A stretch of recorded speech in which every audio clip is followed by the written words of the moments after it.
this video, we're going to take a look at a questionnaire results about how students primarily get the news. So notice that the I's here represent the internet, the N represents the newspaper, R represents radio, and T represents TV.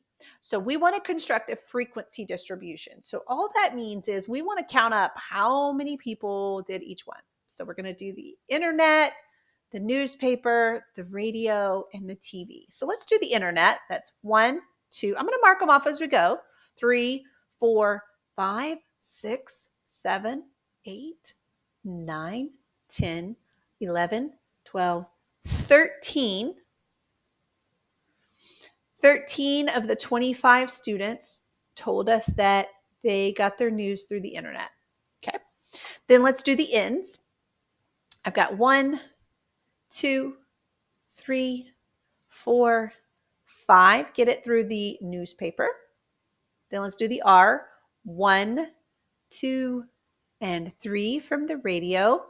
And then 1, 2, 3, 4, get them from the TV. And that's how we get our frequencies from the listing of information. Remember, it's just counting up the ones in each category.